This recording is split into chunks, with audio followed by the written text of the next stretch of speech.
నమస్కారం. వార్తలకు స్వాగతం. వివరాల్లోకి వెళ్తే రైతు సంతోషంగా ఉంటేనే రాష్ట్రం సుభిక్షంగా ఉంటుందని రైతుకు భరోసా కల్పించి వ్యవసాయ రంగానికి పునర్వైభవం తీసుకురావడమే ఎన్డీఏ ప్రభుత్వ లక్ష్యమని రాష్ట్ర వ్యవసాయ శాఖ మంత్రి కింజరాపు అచ్చెన్నాయుడు అన్నారు.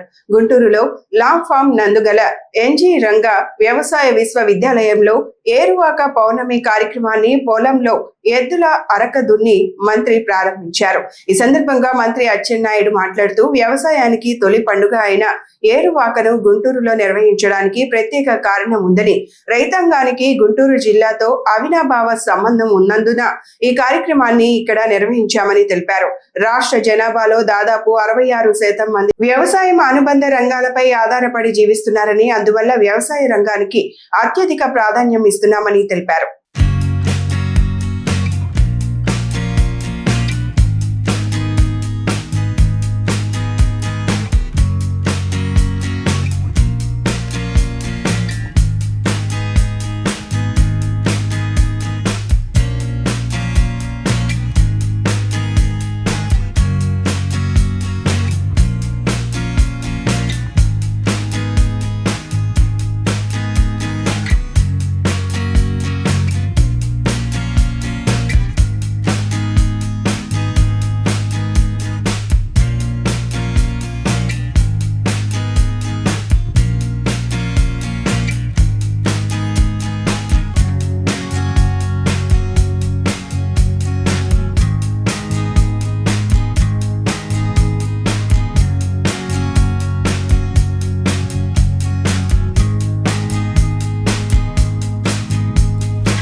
రాయలసీమ ప్రాంత సమగ్ర అభివృద్ధికి కడప ఉక్కు పరిశ్రమ దిక్సూచిగా నిలుస్తుందని ఎమ్మెల్సీ భూమిరెడ్డి రాంగోపాల్ రెడ్డి అన్నారు.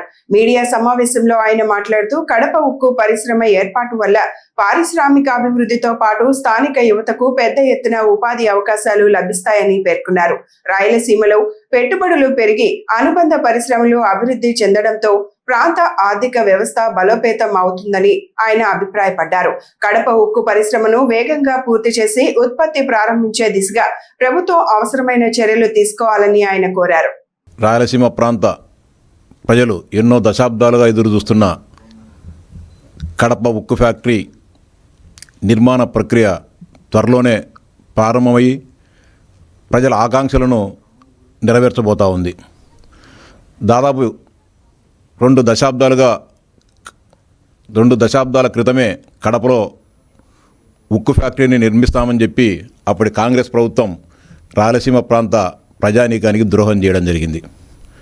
రాజశేఖర రెడ్డి గారు ముఖ్యమంత్రిగా ఉన్న సమయంలో తన మిత్రుడైన, తన సన్నిహితుడైన, తన వ్యాపార భాగస్వామి అయిన గాలి జనార్దన్ రెడ్డి గారికి జమ్మలమడుగు నియోజకవర్గంలో దాదాపు 14,000 ఎకరాల భూమిని బ్రాహ్మణి స్టీల్స్ నిర్మిస్తున్నామని చెప్పి ఆ రోజు కేటాయించడం జరిగింది. అదేవిధంగా దానికి క్యాప్టివ్ మైన్స్ను కేటాయించి ఆ క్యాప్టివ్ మైన్స్ ద్వారా పరిశ్రమను నిర్మించుకోకుండా, పరిశ్రమలో ఉక్కును తయారు చేయకోకుండా, ఎలాంటి పురోగతి లేకుండా వేల కోట్ల రూపాయలను ఓబులాపురం గనుల నుంచి దోపిడీ చేసిన చరిత్ర ఆ రోజు గాలి జనార్దన్ రెడ్డి గారిది, ఆయనకు ఒత్తాసు పలికిన రాజశేఖర రెడ్డి గారి. దాదాపు 10,000 ఎకరాలను అప్పనంగా బ్రాహ్మణి స్టీల్కి ఇవ్వడం జరిగింది. అదేవిధంగా 4,000 ఎకరాలను ఎయిర్పోర్ట్ నిర్మిస్తామని చెప్పి ఆ రోజు తీసుకొని 14,000 ఎకరాలను ధారాదత్తం చేసుకొని దాన్ని బ్యాంకులలో, యాక్సిస్ బ్యాంకులో తనఖా పెట్టి వేల కోట్ల రూపాయలను రుణం తీసుకోవడం జరిగింది. కానీ కనీసం ఒక ఇటుకు కానీ పేర్చుకోకుండా వేల కోట్ల రూపాయల ప్రజాధనాన్ని దోపిడీ చేసిన చరిత్ర ఆనాటి కాంగ్రెస్ పార్టీది. దాని కొనసాగింపుగా ఉన్న వైఎస్ఆర్ కాంగ్రెస్ పార్టీది. నాదెండ్ల మండలం సాతులూరులో హిందూ ధర్మ పరిరక్షణ ట్రస్ట్ ఆధ్వర్యంలో నిర్వహించిన ఏరువాక పౌర్ణమి వేడుకల్లో ఎమ్మెల్యే ప్రత్తిపాటి పుల్లారావు పాల్గొన్నారు. స్థానిక పేరంటాళ్లమ్మ తల్లి ఆలయంలో ధాన్యలక్ష్మి ఉత్సవ పూజ నిర్వహించి ధాన్యాన్ని అన్నదాతలు మరియు మహిళలకు పంపిణీ చేశారు. అనంతరం ట్రాక్టర్తో పొలం దున్ని మహిళా రైతులతో కలిసి వడ్లు వెదజల్లారు. ఈ సందర్భంగా మాట్లాడుతూ రైతు సంక్షేమమే కూటమి ప్రభుత్వ లక్ష్యమని, విత్తనాలు, ఎరువులు, మార్కెటింగ్ గిట్టుబాటు ధరల కోసం ప్రభుత్వం చర్యలు తీసుకుంటుందని తెలిపారు. జూలై 1 నుంచి రైతులకు కృష్ణా జలాలు అందనున్నాయని, ఈ ఏడాది రైతులకు మంచి దిగుబడులు రావాలని ఆకాంక్షించారు. అటువంటి రైతుకి ఈరోజు ఏరువాక పౌర్ణమి శుభాకాంక్షలు తెలియజేస్తూ భూమిని, పశు సంపదని ప్రకృతికి అనుసంధానం చేసేటువంటి ఏరువాక పౌర్ణమి. నైరుతి ఋతుపవనాలు ఒక పక్క ఎల్నినో ప్రభావం ఉన్నప్పటికీ ఎల్నినో ప్రభావాన్ని అధిగమించి రైతులకు ఏ విధంగా లాభసాటిగా పంటలు పండాలి అనే దిశగా ఆలోచిస్తున్నటువంటి కూటమి ప్రభుత్వం చంద్రబాబు నాయుడు గారి ప్రభుత్వం. ఎటువంటి ప్రకృతి వైపరీత్యాలు వచ్చినా రైతు బతకాలి, దేశానికి అన్నదాత ఆదుకోవాలి అనేటువంటి నినాదంతో వ్యవసాయాన్ని ప్రోత్సహిస్తూ రైతుకు కావాల్సినటువంటి అన్ని రకాల సౌకర్యాలని ప్రభుత్వం ఆర్థిక ఇబ్బందులు ఉన్నా ఏ విధంగా రైతుకు ఉపయోగపడాలి, ఏ విధంగా ఎరువులు, విత్తనాలు, సకాలంలో నీళ్లు, మార్కెటింగ్ సౌకర్యం ఏ విధంగా అందించాలి అని నిత్యం ఆలోచించేటువంటి నాయకుడు ఈనాడు చంద్రబాబు నాయుడు గారు. గత ప్రభుత్వం రైతులను నిర్లక్ష్యంగా చేసింది, గాలి కుదిలేసింది, ఏ ఒక్క వ్యవసాయ పనిముట్లు ఇవ్వకుండా రైతులను దగా చేసింది గత జగన్మోహన్ రెడ్డి ప్రభుత్వం. తెలుగుదేశం ప్రభుత్వం వచ్చినాక ప్రతి విషయానికి స్పందించి రైతులకి ఏ సకాలానికి ఏది అవసరమో ఆ ఆలోచన చేస్తున్నటువంటి ప్రభుత్వం ఈనాడు కూటమి ప్రభుత్వం.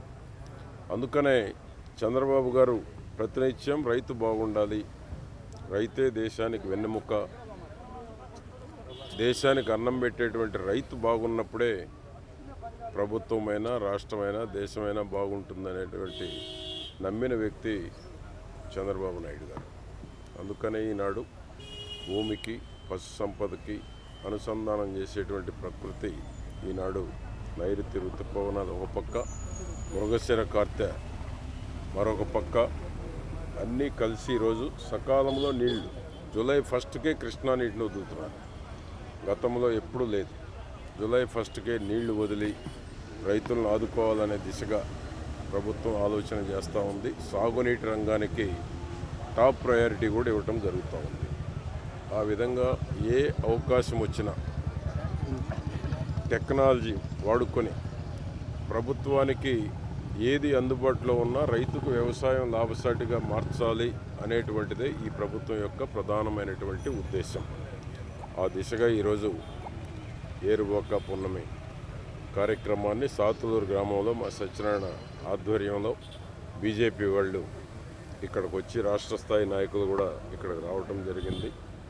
వారందరికీ పేరు పేరున అభినందనలు కూడా తెలియజేసుకుంటూ కూటమి ప్రభుత్వంలో ఎల్నినో ప్రభావాన్ని కూడా అధిగమించి రైతులకు మంచి పంటలు పండాలి, ఇంట సిరులు పండాలని ఆశిస్తూ కూటమి ప్రభుత్వంలో ప్రతి ఒక్కరూ సంతోషంగా ఉండేటువంటి దానికి సమర్థవంతమైనటువంటి చంద్రబాబు నాయుడు గారు ఉండబట్టి ప్రపంచంలో వ్యవసాయం లాభసాటిగా ఉండాలి అంటే ఏ వనరులు ప్రపంచంలో ఉన్నాయో ఆ వనరులని ఆంధ్రప్రదేశ్లో ఉన్న రైతాంగానికి అందించి రైతుకు వ్యవసాయం లాభసాటిగా చేయటమే ఈ ప్రభుత్వం యొక్క సంకల్పం. కూటమి ప్రభుత్వ హయాంలో రాయలసీమ అన్ని రంగాల్లో వేగంగా అభివృద్ధి చెందుతూ రతనాల సీమగా మారుతోందని మంత్రి బీసీ జనార్దన్ రెడ్డి అన్నారు. మీడియా సమావేశంలో ఆయన మాట్లాడుతూ రాయలసీమలో సాగునీరు, పారిశ్రామిక అభివృద్ధి, మౌలిక సదుపాయాలు, ఉపాధి అవకాశాల కల్పనకు ప్రభుత్వం ప్రత్యేక ప్రాధాన్యత ఇస్తోందన్నారు. ప్రజల ఆకాంక్షలకు అనుగుణంగా అభివృద్ధి కార్యక్రమాలను వేగవంతం చేస్తూ ప్రాంత సమగ్రాభివృద్ధికి కూటమి ప్రభుత్వం కట్టుబడి పనిచేస్తోందని తెలిపారు. రాయలసీమను రాష్ట్ర అభివృద్ధిలో కీలక ప్రాంతంగా తీర్చిదిద్దే లక్ష్యంతో ప్రభుత్వం ముందుకు సాగుతోందని మంత్రి పేర్కొన్నారు. నమస్కారం. ఈరోజు రాయలసీమకు గౌరవ ముఖ్యమంత్రి గారి చొరవతో కరువులకు వలసలైనటువంటి నిలవైన రాయలసీమకు వేల కోట్ల రూపాయల పెట్టుబడులు కూడా ఈరోజు రాయలసీమకు వస్తూ ఉన్నాయి. 24 నెలల పాలనలోనే దాదాపుగా 240 పరిశ్రమల ద్వారా 5,33,000 కోట్ల రూపాయలు పెట్టుబడి రావడం జరిగిందని గర్వంగా చెప్పగలుగుతా ఉన్నాం. రాష్ట్రానికి వచ్చేటువంటి ఏవైతే పరిశ్రమలు ఉన్నాయో ఆ పెట్టుబడులలో దాదాపుగా 3వ వంతు రాయలసీమ ప్రాంతానికే వస్తూ ఉన్నాయి. వచ్చిన ఉద్యోగాల్లో ముఖ్యంగా సింహభాగం అంతా కూడా ఆ ఉద్యోగ అవకాశాలన్నీ కూడా యువతకు వచ్చే విధంగా వారికి అన్ని ఏర్పాట్లు కూడా చేయడం జరిగిందని చెప్పి తెలియజేస్తా ఉన్నా. మొన్ననే గౌరవ లోకేష్ బాబు గారు 1000 కోట్ల రూపాయలతో పెట్టుబడితో 3000 మందికి ఉద్యోగ అవకాశాలు కల్పించేటువంటి క్యారియర్ సంబంధించినటువంటి ఏసీలకు సంబంధించిన కంపెనీ కూడా ఆ రోజు పూజ చేయడం, శంకుస్థాపన చేయడం కూడా జరిగింది. రాయలసీమలో పరిశ్రమలోనే తిరుపతిలో 2508 కోట్ల పెట్టుబడులతో రాయల్ ఎన్ఫీల్డ్ ఎక్కడో ఉన్నటువంటి మద్రాసుకు పోవలసినటువంటి ఆ యొక్క కంపెనీని కూడా గౌరవ ముఖ్యమంత్రి గారి చొరవతో ఈరోజు ఈ యొక్క తిరుపతిలోనే రాయల్ ఎన్ఫీల్డ్ కూడా తీసుకురావటం, ఆ యూనిట్ని తీసుకొచ్చి 1 సంవత్సరం కాలం లోపలనే చేయాలని చెప్పి కూడా గౌరవ ముఖ్యమంత్రి గారు ఆదేశాలు ఇచ్చారు. అదేవిధంగా సత్యసాయి జిల్లాలో పుట్టపర్తిలో డిఆర్డిఏ కింద 15,800 కోట్ల రూపాయల పెట్టుబడితో ఏఎంసీఏ యుద్ధ విమానాల తయారీ, అంటే ఇది భారతదేశంలోనే గర్వించదగ్గ ప్రాజెక్ట్ ఇటువంటిది. అటువంటి ప్రాజెక్టు ఈరోజు పుట్టపర్తికి రావడం కూడా చాలా గర్వకారణమని కూడా తెలియజేస్తూ ఉన్నాము. కడప జిల్లా పులివెందుల్లో లింగాలపల్లిలో జరిగిన నిత్వికా హత్య ఘటనను ఖండిస్తూ అమలాపురంలో విశ్వ బ్రాహ్మణ సంఘం ఆధ్వర్యంలో భారీ కొవ్వొత్తుల ర్యాలీ నిర్వహించారు. స్థానిక గడియార స్తంభం వద్ద జరిగిన ఈ నిరసన కార్యక్రమంలో సంఘం నాయకులు మాట్లాడుతూ నిందితులను వెంటనే అరెస్టు చేసి కఠినంగా శిక్షించాలని డిమాండ్ చేశారు. అలాగే బాధిత కుటుంబానికి ప్రభుత్వం ఆర్థిక సాయం అందించి న్యాయం చేయాలని కోరారు. ఇలాంటి ఘటనలు పునరావృతం కాకుండా ప్రభుత్వం కఠిన చర్యలు తీసుకోవాలని విజ్ఞప్తి చేశారు. ఎందువల్లంటే రెక్కాడితే కానీ ఒక్కాంటి కుటుంబాల్లో ఉన్నటువంటి సుబ్రహ్మలకి ఇలాంటి అన్యాయం జరగడం చాలా దారుణం. దీని మీద మన రాష్ట్ర ప్రభుత్వాలన్నీ కూడా ఖండిస్తున్నాయి. దీనికి మనం అందరం కూడా చాలా ఆలోచన చేయవలసిన ఆవశ్యకత ఉంది. అలాగే మన ఎమ్మెల్యే ఆనందరావు కూడా తెలియజేయడం జరుగుతుంది. అలాగే మన టౌన్ సిఏ గారికి కూడా వీరబాబు గారు కూడా వినతిపత్రం ఇవ్వడం జరుగుతుంది. ఇలాంటి కార్యక్రమాలన్నీ జరగకుండా పోలీస్ శాఖ కట్టుదిట్టంతో వాళ్ళని అరెస్ట్ చేసి వాళ్ళ మరణానికి సరైన సానుభూతి తెలియజేసి అకాల మరణాలకి వాళ్ళకి ఎగ్రీషియా కూడా ఇవ్వాలని చెప్పి మేము ప్రభుత్వాన్ని కోరుతున్నాం. ఒక 50 లక్షల రూపాయలు ఎగ్రీషియా ఇస్తే బాగుంటుందని అందరూ కోరుకుంటున్నారు. దాన్ని బట్టి మనం అందరూ కూడా ఆలోచన చేసి కడప జిల్లాలో ఉన్నటువంటి లింగాలపల్లి గ్రామంలో ఉన్నటువంటి రామలింగాచారి కుటుంబానికి న్యాయం జరగాలి. నిత్యకు అన్యాయం జరగకూడదు. ఇలాంటివన్నీ కూడా మరోసారి ఎక్కడ జరగకుండా ఉండాలని కోరుకుంటూ ఈరోజు రాష్ట్ర విశ్వబ్రాహ్మణ సంఘం దిగ్బాంధంలో మునిగిపోయింది. ఎందుకంటే మరి కడప జిల్లా పులివెందుల గ్రామంలో ఇది వరకు హత్య రాజకీయాలకు మారుపేరుగా ఉంటే ఈ రోజు పిల్ల రాజకీయాలకు కూడా మారుమోగుతూ ఉన్నది. మరి మన ఈ విషయం కూడా అందరూ కూడా గ్రహించే ఉండాలి. మన ఆంధ్రప్రదేశ్ రాష్ట్రంలో హోం మంత్రి వర్యులు ఒక స్త్రీమాత అయినప్పటికీ కూడా ఒక చంటి పాపని తీసుకెళ్లి ఆడుకుని పాపని పసిగుడ్డుని తీసుకెళ్లి ఈ రోజు కిరాతకంగా వాటర్ టబ్ లో పెట్టి ఊపిరి చల్లకుండా చంపేయడం అనేది విశ్వబ్రాహ్మణ కుటుంబానికే ఈ రోజు దిగ్బాంధానికి గురి చేస్తా ఉన్నది. మరి ఇటువంటి సంఘటనలు విశ్వబ్రాహ్మణ కుటుంబంలో జరగకుండా మరి హోంమంత్రి, మరి రాష్ట్ర ప్రభుత్వం, మరి ముఖ్యమంత్రి వర్యులు నారా లోకేష్ గారు అందరూ కూడా దీనిపై చర్యలు తీసుకుని ఈ కుటుంబానికి తక్షణం న్యాయం చేసి వారికి సానుభూతి తెలియజేయాలని చెప్పి కూడా మేము తెలియజేస్తా ఉన్నాం. ఈ రోజు రాష్ట్రంలో జరిగినటువంటి ఈ విషాద ఘటన మా రాష్ట్రంలో ఉన్న విశ్వబ్రాహ్మణ కుటుంబాలందరినీ కలిచివేసింది. ఎందుకంటే పులివెందుల గ్రామంలో ఇక్కడ జరిగిన కుటుంబానికి, విశ్వబ్రాహ్మణ కుటుంబానికి చాలా తీరని లోటు అని చెప్పాలి. ఎందుకంటే ఒక ఆచార్య గారి అమ్మాయి 4 సంవత్సరాల పిల్ల, ఆ అమ్మాయికి అపశుభం తెలియదు.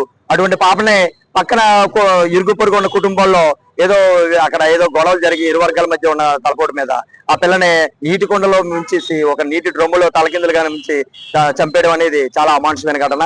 ఈవేళ రాష్ట్రంలో ఇటువంటి సంఘటన ఎక్కడా కూడా పునరావృతం కాకుండా రాష్ట్రం తగు చర్య తీసుకొని మా విశ్వబ్రాహ్మణ కుటుంబాలందరికీ కూడా న్యాయం జరగాలని చెప్పి రెండోసారి రాజ్యసభ సభ్యుడిగా ప్రమాణ స్వీకారం చేసిన సానా సతీష్ బాబుకు డాక్టర్ బిఆర్ అంబేద్కర్ కోనసీమ జిల్లాలో ఘన స్వాగతం పలికేందుకు తెలుగుదేశం పార్టీ శ్రేణులు భారీ ఏర్పాట్లు చేస్తున్నాయి. జిల్లా టీడీపీ ప్రధాన కార్యదర్శి గంధం పల్లం రాజు మీడియా సమావేశంలో మాట్లాడుతూ రావులపాలెం సెంటర్లో సానా సతీష్ బాబుకు ఘన స్వాగతం పలికిన అనంతరం కార్ల ర్యాలీగా అంబాజీపేటకు చేరుకొని అక్కడి నుంచి బైక్ ర్యాలీగా అమలాపురం గడియార స్తంభం సెంటర్ కు చేరుకుంటారని తెలిపారు. తదుపరి నల్ల వంతెన సమీపంలోని సత్యనారాయణ గార్డెన్స్ లో ఏర్పాటు చేసిన భారీ పౌర సన్మాన సభలో ఆయన పాల్గొంటారని పేర్కొన్నారు. మా కోనసీమ రమ్మని ఆయన కోరటం జరిగింది. ఆయన వెంటనే 29వ తారీఖున మీకు అమలాపురం వస్తాను అని చెప్పడం, మరి మా కూటమి కార్యకర్తలందరితోటి ఆలోచించి మనం ఎలా చేద్దామని అంటే మనం సానా సతీష్ గారిని రావులపాలెం 2 గంటలకి ఆయన రిసీవ్ చేసుకుని కార్ల ర్యాలీతో అక్కడి నుంచి మన అంబోజీపేట మీదుగా, అంబోజీపేటలో చాలా మంది యువకులు బైక్ ర్యాలీగా వచ్చి అక్కడ వెయిట్ చేస్తూ ఉంటారు. ఆ బైక్ ర్యాలీలో ఆయన ఓపెన్ టాప్ జీప్ ఎక్కించి అక్కడ నుంచి బైక్ ర్యాలీ ద్వారా మన ఈదరపల్లి మీదుగా, అలాగే గడే స్తంభం నుంచి ఇలా నల్లవంతుని దగ్గరికి గల సత్యనారాయణ గార్డెన్స్ లో మరి ఆయనకి సన్మానం చేయటం జరుగుతుంది. దానికి కూటమి నాయకులందరూ వచ్చి మరి సన్మానం చేయడానికి చాలా ఉత్సాహంగా ఉన్నారు. అందరూ శుభాకాంక్షలు తెలిపి అనంతరం మరి అందరికీ డిన్నర్ కూడా ఏర్పాటు చేయడం జరిగింది. అలాగే మన కోనసీమ కూటమి నాయకులందరూ కూడా ఈ సత్కారానికి వచ్చి సత్కారం అయిన తర్వాత భోజనాలు చేసి వెళ్ళాలని, క్షేమంగా ఇంటికి చేరుకోవాలని కోరుకుంటున్నాం. రేపు అంటే 29వ తారీఖు సోమవారం సానా సతీష్ గారు 2వసారి రాజ్యసభ సభ్యులుగా ఎన్నికయ్యి కోనసీమ ఇచ్చేస్తున్న సందర్భంగా ఆయనకి ఘన సన్మానం ఏర్పాటు చేయడం జరిగింది. అది కూడా పూర్తి స్థాయిలో పల్లవరాజు యొక్క ఆధ్వర్యంలో దానికి కావాల్సినటువంటి అన్ని రకాల ఏర్పాట్లను కూడా ఆయన సొంతంగానే చేయడం జరుగుతూ ఉంది. అలాగే సానా సతీష్ గారికి, పల్లవరాజు గారికి ఈ కూటమి ప్రభుత్వం వచ్చినప్పుడు ఈ 2 సంవత్సరాల నుంచి కూడా చాలా బాగా దగ్గర స్నేహపూర్వకంగా ఉంటున్నారు ఇద్దరు కూడా. పల్లవరాజు గారి యొక్క రిక్వెస్ట్ మీద ఆయన ఈ రోజుని ఆయనకు అభినందన కార్యక్రమం చేయాలి, మీకు అభినందించాలన్నప్పుడు తప్పనిసరిగా నేను కోనసీమ వస్తాను, మీరు చెప్పింది నేను డేట్ ఇస్తానని చెప్పి ఆయన 29వ తారీఖు డేట్ ఇవ్వడం జరిగింది. దాని ప్రకారం ఈవేళ ఆయనకి అన్ని రకాల ఏర్పాట్లు చేసి ఆయనకు ఒక ఘన సన్మానం చేయలేనటువంటి కార్యక్రమంలో రావులపాలెం నుంచి రిసీవ్ చేసుకుని అంబాజీపేట నుంచి, ఈదరపల్లి వంతెన నుంచి, గడియాస్తంభం నుంచి, నల్లవంతుల నుంచి సత్యనారాయణ గారిని చేరుకోవడం జరిగింది. మా యొక్క షెడ్యూల్ ప్రకారం సత్యనారాయణ గారిని ఎట్టి పరిస్థితుల్లో 6 గంటలకి సత్యనారాయణ గారిని చేరుకుని ఆయన యొక్క అభినందన సభని పూర్తి స్థాయిలో విజయవంతం చేసి ఆహ్వానితులందరూ కూడా డిన్నర్ ఏర్పాటు చేసి అందరూ సంతోషంగా కూటమి ప్రభుత్వంలో ఉన్నటువంటి ఇటు బీజేపీ కానీ, తెలుగుదేశం కానీ, జనసేన కానీ, అలాగే ఇతర ఎవరైనా మిగతా పక్షాలు ఉన్నప్పటికీ వాళ్ళందరినీ కూడా కలుపుకుంటూ ఇది అందరినీ కలిపి చేస్తున్నటువంటి కార్యక్రమం కింద చేయడం జరుగుతుంది. వెలిగొండ ప్రాజెక్ట్ విషయంలో కొందరు క్రెడిట్ చోరీ చేసే ప్రయత్నాలు చేస్తున్నారని అప్పసాని రాజేష్ విమర్శించారు. మీడియా సమావేశంలో ఆయన మాట్లాడుతూ వెలిగొండకు గొడ్డలిపాటి ఏం చేసిందని క్రెడిట్ తీసుకుంటుందని అంటూ ప్రశ్నించారు. ప్రాజెక్టు అభివృద్ధికి ఎవరు ఏం చేశారో ప్రజలకు తెలుసునని, వాస్తవాలను వక్రీకరించి రాజకీయ లబ్ధి పొందే ప్రయత్నాలు మానుకోవాలని ఆయన అన్నారు. వెలిగొండ ప్రాజెక్టు పూర్తి చేసి రైతులకు సాగునీరు అందించడమే ప్రధాన లక్ష్యమని పేర్కొన్నారు. వెలిగొండ ప్రాజెక్టు నిర్వాసితులకి సుమారుగా 2351 మంది నిర్వాసితులకి ROR ప్యాకేజ్ కింద 300 కోట్ల రూపాయల చెక్కు వాళ్ళకి ఆ పరిహార పంపిణీ నిమిత్తం అందజేసిన సంగతి మనకందరికీ తెలిసిందే. ఇటువంటి నేపథ్యంలో నిన్న చూసాం మనం సాక్షి మీడియాలో జగన్మోహన్ రెడ్డి గారు ఆయన ఏదో వెలిగొండ ప్రాజెక్టుని పూర్తి చేసి జాతికి అంకితం చేస్తే ఈనాడు చంద్రబాబు నాయుడు గారు ఆ క్రెడిట్ చోరీ చేస్తున్నారు అంటూ ఒక బ్యానర్ ఐటెం ప్రచురించిన సంగతి చూస్తూ ఉన్నాం.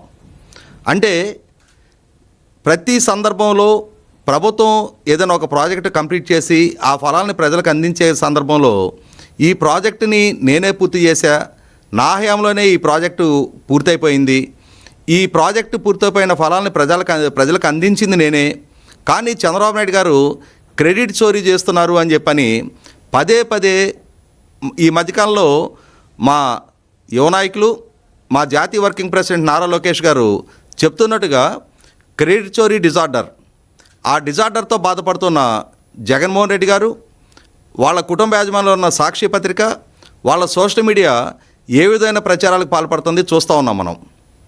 ఇటువంటి నేపథ్యంలో అసలు ఈ వెలిగొండ ప్రాజెక్టు గురించి, ఈ వెలిగొండ ప్రాజెక్టు స్థితిగతుల గురించి తప్పనిసరిగా ప్రజలకు విడమర్చి చెప్పాల్సిన బాధ్యత మాకుంది అని చెప్పని భావించి ఈరోజు వివరాలు తెలియజేస్తూ ఉన్నాం. ఉమ్మడి రాష్ట్ర ముఖ్యమంత్రిగా చంద్రబాబు నాయుడు గారు కొనసాగుతున్న సందర్భంలో 1996 మార్చి 26వ తారీఖు రోజు వారి చేతుల మీదుగానే ఈ వెలుగొండ ప్రాజెక్టు శంకుస్థాపన జరిగింది. ఆనాడు చంద్రబాబు నాయుడు గారి చేతుల మీదుగా శంకుస్థాపన జరిగిన ఈ ప్రాజెక్టు 2019లో విభజిత రాష్ట్ర తొలి ముఖ్యమంత్రిగా చంద్రబాబు నాయుడు గారి ప్రభుత్వ పదవీకాలం ముగిసే నాటికి ఆ ప్రాజెక్టు మీద పెట్టిన మొత్తం ఖర్చు 5,974 కోట్లు. వాస్తవంగా ఈ ప్రాజెక్టు 53 టీఎంసీల స్టోరేజ్ కెపాసిటీతో ఈ ప్రాజెక్ట్ కాన్సెప్ట్లైజ్ చేయడం జరిగింది. దాంట్లో 4,30,000 ఎకరాలకి ఇన్ఫ్యాక్ట్ ఇంకా మాట్లాడుకుంటే 4,34,000 ఎకరాలు సాగునీరు, అలాగే 18 లక్షల మంది ప్రజలకి తాగునీరు అందించగలిగే ఈ బృహత్తర ప్రాజెక్టు ప్రకాశం జిల్లా, ఉమ్మడి ప్రకాశం జిల్లా, ఇప్పటి మార్కాపురం జిల్లా, అలాగే ఉమ్మడి కడప జిల్లా, అలాగే ఉమ్మడి నెల్లూరు జిల్లా మెట్ట ప్రాంత ప్రజల సాగునీటి కష్టాలను తీర్చే ఈ ప్రాజెక్టు నిర్మాణం 3 దశాబ్దాల తర్వాత ఈరోజు తిరిగి మళ్ళీ చంద్రబాబు నాయుడు గారి హయాంలో ఇరిగేషన్ శాఖ మంత్రిగా నిమ్మల రామానాయుడు గారి సారథ్యంలో ఈ ప్రాజెక్టు రాబోయే ఖరీఫ్ నాటికి తొలి దశ నీళ్లు ఇవ్వటానికి ప్రభుత్వపరంగా సంసిద్ధం అవుతున్న సందర్భంలో ఈ ప్రాజెక్టు ఫలాలు ప్రజలకు అందిన పక్షంలో ఖచ్చితంగా ఆ ప్రాంత ప్రజలలో తనకు మనుగడ లేకుండా పోతుంది అని చెప్పని భావించిన వైసీపీ పార్టీ ఈ విధమైన దుష్ప్రచారాలకు పాల్పడుతుందనేది వాస్తవం.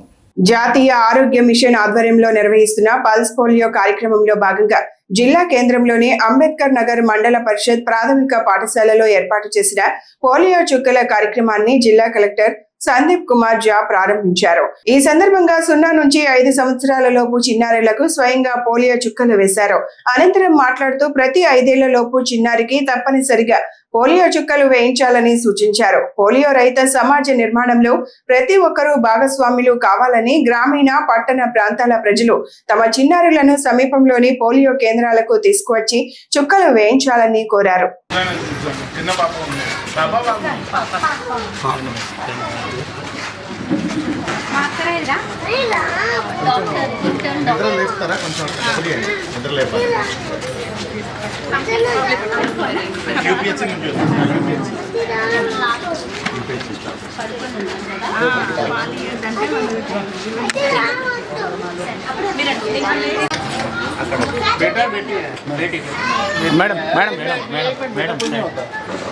Warangal urban cooperative bank limited 30వ మహాజన సభ సమావేశం వరంగల్లోని కేవీఎస్ గార్డెన్స్ లో బ్యాంక్ అధ్యక్షుడు ఎర్రబెల్లి ప్రదీప్ రావు అధ్యక్షతన జరిగింది. ఈ సందర్భంగా 2025-26 ఆర్థిక సంవత్సరానికి సంబంధించిన వార్షిక ఆర్థిక నివేదికను వెల్లడించారు.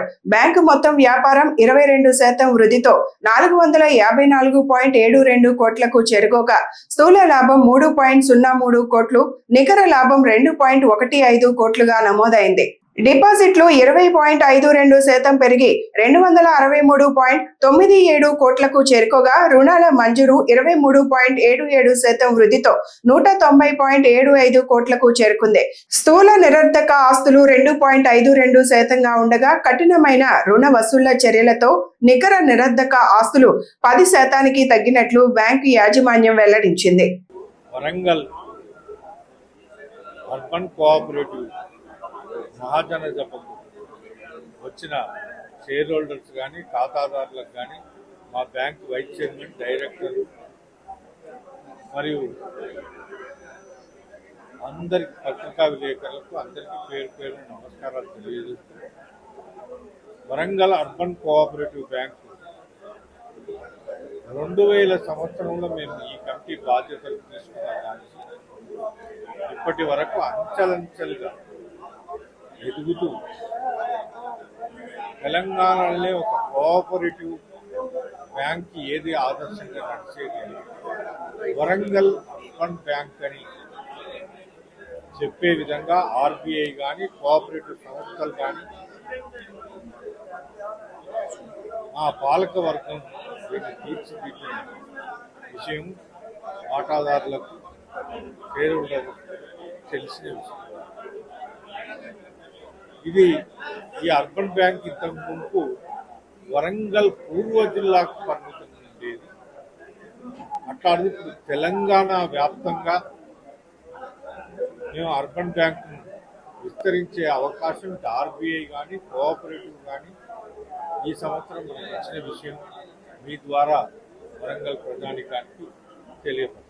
హనుమకొండ సుబేదారిలోని ప్రతిష్టాత్మక వరంగల్ క్లబ్ ఎన్నికలు ఉత్కంఠ భరితంగా జరిగాయి. సుమారు 92% పైగా పోలింగ్ నమోదైన ఈ ఎన్నికల్లో క్లబ్ కార్యదర్శిగా డాక్టర్ పి ప్రవీణ్ ఘన విజయం సాధించారు. అదేవిధంగా కార్యవర్గ సభ్యులుగా గట్టురాజు, చంద్రప్రకాష్ రెడ్డి, కళ్యాణ్ రెడ్డి, చాడ సునీల్ రెడ్డి, పల్లం రవి, చెల్ల శ్రీధర్ రెడ్డి, డాక్టర్ ప్రవీణ్ కుమార్ మంచికట్ల, రాజేష్ అజ్మీరా, చెన్నారెడ్డి గోనేలు ఎన్నికయ్యారు. హనుమకొండ జిల్లా కలెక్టర్ క్లబ్ చైర్పర్సన్ గా, వరంగల్ పోలీస్ కమిషనర్ కో చైర్మన్ గా వ్యవహరిస్తుండటంతో ఈ ఎన్నికలకు ప్రత్యేక ప్రాధాన్యత ఏర్పడింది.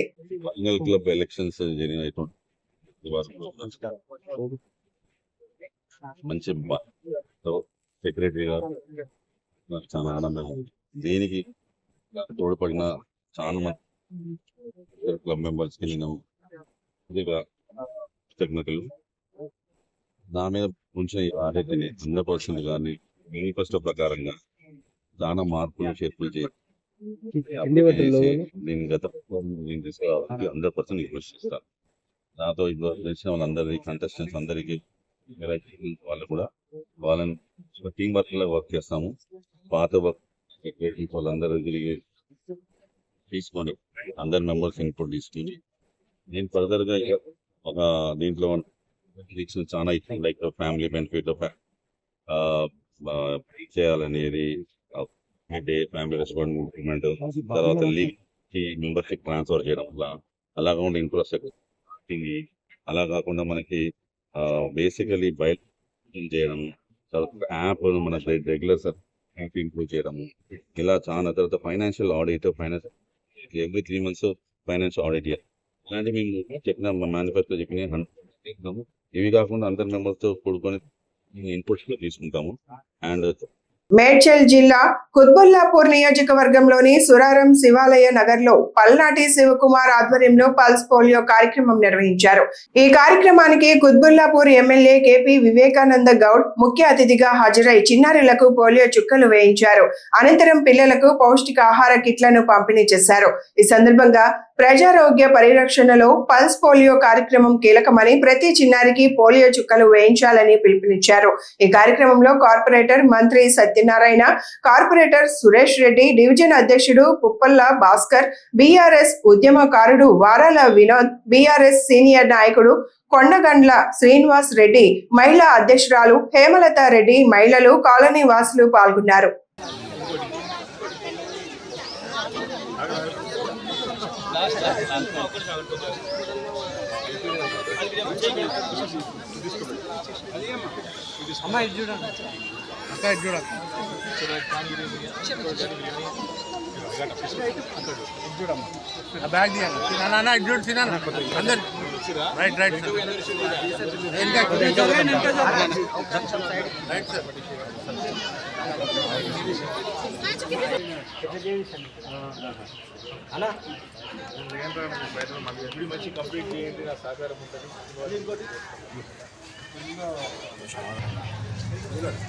అలా వెడల్పుండండి అందరూ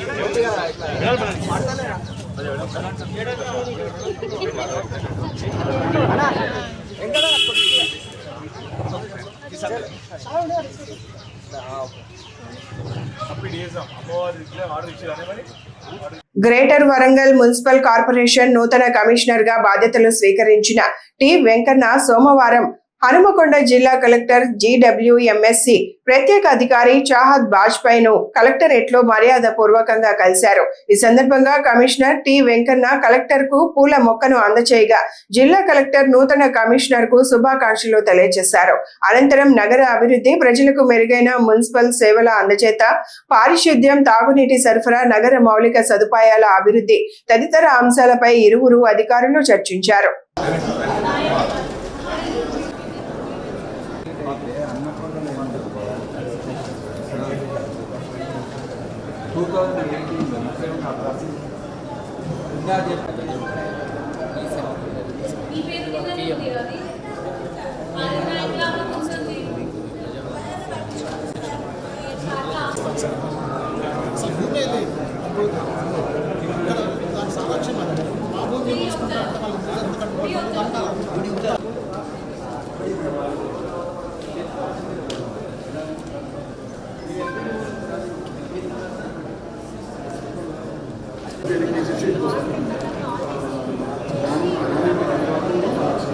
ఈ వార్తలు ఇంతటితో సమాప్తం. నమస్కారం.